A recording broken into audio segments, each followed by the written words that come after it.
Coimbatore and Chennai சரௌண்டிங்கில் இருக்கக்கூடிய private காலேஜஸில் யூஜி பிஜி அட்மிஷன் மட்டும் இல்லாமல் பிஇ பிடெக் எம்பிஏ எம்சிஏ அட்மிஷனுக்கும் உங்களுக்கு உதவி தேவைப்படுது அப்படின்னா கீழே தெரியக்கூடிய இந்த நம்பருக்கு நீங்கள் கால் அல்லது வாட்ஸ்அப் பண்ணலாம். ஸோ அட்மிஷன்ஸ் போய்கிட்டு இருக்கு. யாருக்கெல்லாம் அட்மிஷன் மற்றும் அட்மிஷன் என்கொயரி வேணுமோ மறக்காமல் கீழே இருக்கிற நம்பருக்கு கால் பண்ணுங்கள். முற்றிலும் இது ஒரு ஃப்ரீ சர்வீஸ்.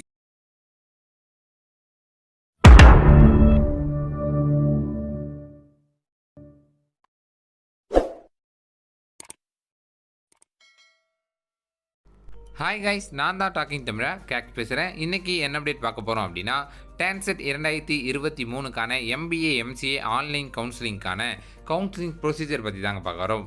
இந்த கவுன்சிலிங் ப்ரொசீஜரில் என்னென்ன ப்ராசஸ்லாம் இருக்குது, அந்த ப்ராசஸ் நீங்கள் எப்படிலாம் பண்ணுவீங்க, அதுக்குள்ளே என்னென்ன ஸ்டெப்ஸ் எல்லாம் இருக்குது அப்படிங்கிறத ஓவராலாக இந்த வீடியோவில் பார்க்க போகிறோம். ஸோ உங்களுக்கான அட்மிஷன் ஃபேஸ் எப்படி இருக்கும் அப்படிங்கிறத நான் உங்களுக்கு எக்ஸ்பிளைன் பண்ண போகிறேன். வாங்க இன்றைக்கி வீடியோக்குள்ளே போகலாம். வீடியோக்குள்ளே போகிறதுக்கு முன்னாடி நம்மளோட வாட்ஸ்அப் குரூப்பில் நீங்கள் என்ன ஜாயின் பண்ணல அப்படின்னா லிங்க் இந்த வீடியோக்குள்ளே டிஸ்கிரிப்ஷனில் இருக்குது. ஸோ மறக்காமல் ஜாயின் பண்ணிக்கோங்க. எந்தெந்த குரூப்லாம் அவைலபிளாக இருக்கோ அதில் எந்த குரூப்லாம் ஜாயின் பண்ணிக்கோங்க. ஸோ இதுதாங்க உங்களுக்கான எம்பிஏ எம்சிஏக்கான அந்த ஆன்லைன் அட்மிஷன் ஃபேஸ். இந்த ஆன்லைன் அட்மிஷன் ஃபேஸ் எந்த வெப்சைட்டில் நடக்கும் அப்படின்னு கொடுத்துருக்காங்க, tn-mbamca.com. ஸோ என்னென்ன ப்ராசஸ் இருக்குது, அது என்னென்ன எப்படிலாம் நடக்கும் அப்படிங்கிறது தான் இதில் பார்க்க போகிறோம். ஃபஸ்ட்டு ஆன்லைனில் ரிஜிஸ்டர் பண்ணுறதுங்க. ஸோ ஒன்ஸ் நம்ம ரிஜிஸ்டர் பண்ணிட்டோம் அப்படின்னா ரெண்டாவதாக உங்களுக்கு ஆன்லைனில் சர்டிஃபிகேட் அப்லோட் பண்ணுறதுங்க.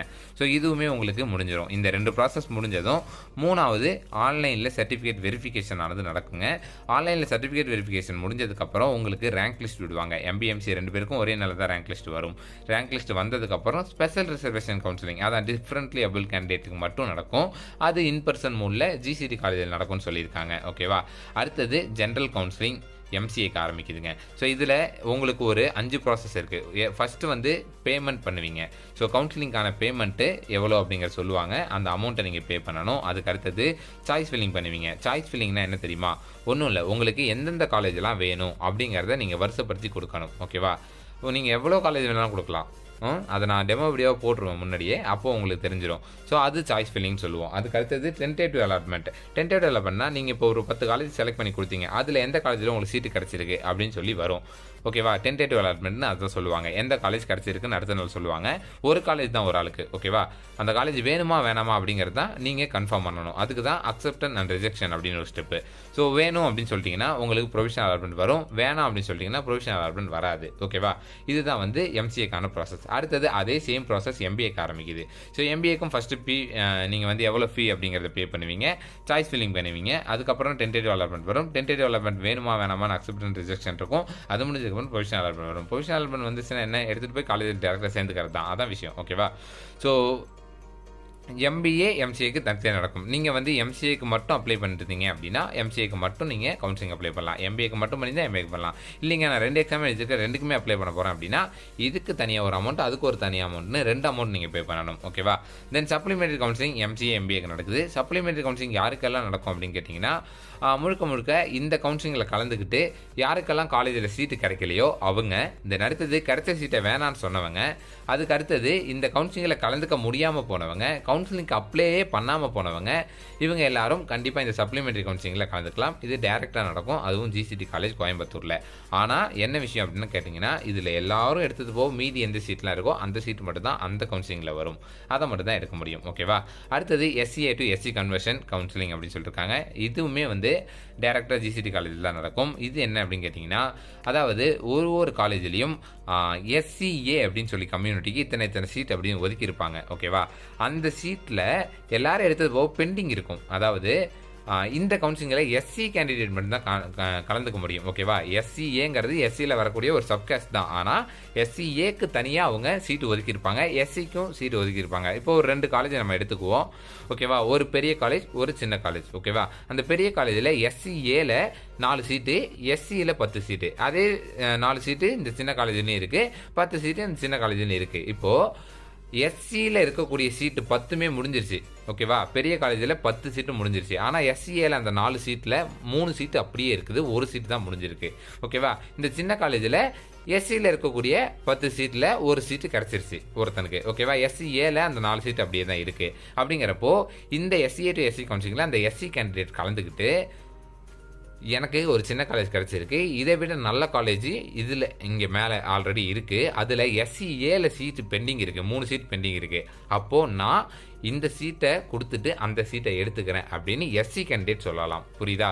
அதாவது SC-Aக்கு இருக்கக்கூடிய அந்த சீட்டை ஓகேவா, SC கேண்டிடேட்டு எக்ஸ்சேஞ்ச் பண்ணிக்கலாம் இந்த கவுன்சிலிங் மூலமாக. இதை விட நல்ல காலேஜில் இருக்குது, நான் எக்ஸ்சேஞ்ச் பண்ணிக்கிறேன். இல்லை எனக்கு முன்னாடி இருக்கிறவன் எடுத்துட்டான் அப்படின்னா எனக்கு இந்த காலேஜே போதும் அப்படின்ட்டு வந்துடலாம். 2 ஆப்ஷன் உண்டு. ஓகேவா? ஸோ இதுதான் மொத்தமாக உங்களுக்கான ப்ராசஸ். இந்த 9 ப்ராசஸ் தான் உங்களுக்கு கவுன்சிலிங் நடக்கும். ஓகேவா? ஸோ இப்போ நான் உங்களுக்கு அரைகுறையாக தான் புரிஞ்சிருக்கும். எல்லாமே நான் டெமோ வீடியோவாக கொடுக்குறேன், எக்ஸ்பிளைன் பண்ணுறேன். ஸோ அதுலேயே உங்களுக்கு எல்லாம் தெளிவாக முடிஞ்சிடும். இந்த கவுன்சிலிங்க்கெலாம் முன்னாடியே நான் கவுன்சிலிங் சம்மந்தமான எல்லா வீடியோவும் கொடுத்துருவேன். கவுன்சிலிங் டைம்லேயும் டெமோ வீடியோ தருவேன். அதெல்லாம் பார்த்துட்டு தான் நீங்கள் கவுன்சிலிங் அட்டன் பண்ணுவீங்க. ஸோ மொத்த கவுன்சிலிங் ப்ராசஸும் நம்மளோட சேனலை ஃபாலோ பண்ணிங்கன்னா ஈஸியாக முடிஞ்சிடும். ஓகேவா? இதெல்லாம் ஒரு பெரிய மேட்ரு கிடையாது. ஏன்னா கடைசி 3 வருஷமாக நம்ம பண்ணிகிட்டு இருக்கோம்.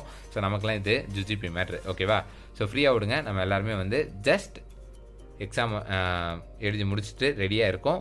எப்போ அப்படின்னு அப்டேட் காத்திருந்தோம். அப்டேட் வந்தாச்சு.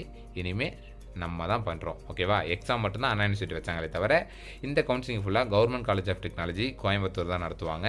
ஓகேவா? நீங்கள் முழுக்க ஆன்லைனில் தான் பண்ண போகிறீங்க. சரிங்களா? ஸோ இதில் வந்து உங்களுக்கான MBMC அட்மிஷனுக்கான கவுன்சிலிங் ப்ரொசீஜர் சொல்லியிருக்காங்க. ஃபஸ்ட்டு ஆன்லைனில் ரிஜிஸ்ட்ரேஷன் பண்ணணுங்க. அதுக்கப்புறம் நீங்கள் ரிஜிஸ்ட்ரேஷன் பண்ணி உங்களோட டீட்டெயில்ஸ் எல்லாம் கொடுத்து ஃபில் பண்ணதுக்கப்புறம் சர்டிஃபிகேட் அப்லோட் பண்ணுவீங்க. அந்த சர்டிஃபிகேட்லாம் முடிஞ்சதுக்கப்புறம் 3ஆவது ஸ்டெப்பு உங்களுக்கான சர்டிஃபிகேட் வெரிஃபிகேஷன் ஆனது நடக்கும். ஸோ வெரிஃபிகேஷன்லாம் முடிஞ்சு கம்ப்ளீட் ஆனதுக்கப்புறம் தான் உங்களுக்கான ரேங்க் லிஸ்ட் விடுவாங்க. ரேங்க் லிஸ்ட் வந்ததுக்கப்புறம் ஸ்பெஷல் ரிசர்வேஷன் கவுன்சிலிங் ஆனது நடக்கும். இந்த ஸ்பெஷல் ரிசர்வேஷன் கவுன்சிலிங் முடிஞ்சதுக்கப்புறம் ஜென்ரல் கவுன்சிலிங் நடக்கும். இந்த ஜென்ரல் கவுன்சிலிங்கில் MBMCக்கு தனித்தனியாக நடக்கும். ஸோ அதில் ஒரு 5 ஸ்டெப் இருக்குது. ஃபஸ்ட்டு உங்களுக்கு இனிஷியல் டெபாசிட் பண்ணுறது. அடுத்தது நீங்கள் என்னென்ன காலேஜெல்லாம் வேணும் அப்படிங்கிறத சாய்ஸை ஃபில் பண்ணுவீங்க.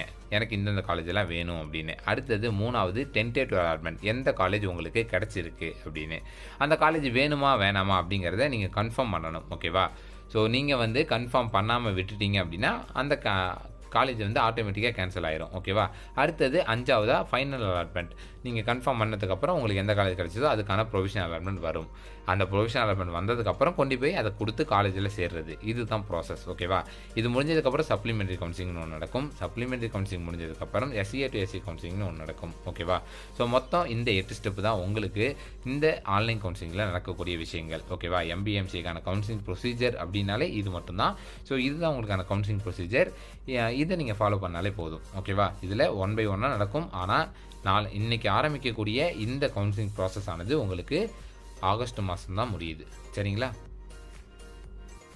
ஸோ இந்த ப்ராசஸ் தாங்க உங்களுக்கு கவுன்சிலிங்கில் நடக்கக்கூடிய ப்ராசஸ். இதை பற்றின ஒவ்வொரு அப்டேட் நான் உங்களுக்கு தனித்தனியாக டெமோ வீடியோவாகவே கொடுத்துருவேன். கவுன்சிலிங்க்கு முன்னாடியே ஒரு டெமோ வீடியோ வந்துடும். கவுன்சிலிங் டைமில் நான் உங்களுக்கு அந்த எப்படி அப்ளை பண்ணணும் அப்படிங்கிறதுக்கான டெமோ வீடியோ மறுபடியும் ஒரு தடவை வரும். ஸோ இது வரைக்கும் நம்மளோட சேனலை சப்ஸ்கிரைப் பண்ணல அப்படின்னா மறக்காமல் சப்ஸ்கிரைப் பண்ணிக்கோங்க. அப்போ தான் தரக்கூடிய எல்லா அப்டேட்டும் உங்களுக்கு அடுத்தடுத்த நோட்டிஃபிகேஷன்ஸாக வந்துக்கிட்டே இருக்கும்.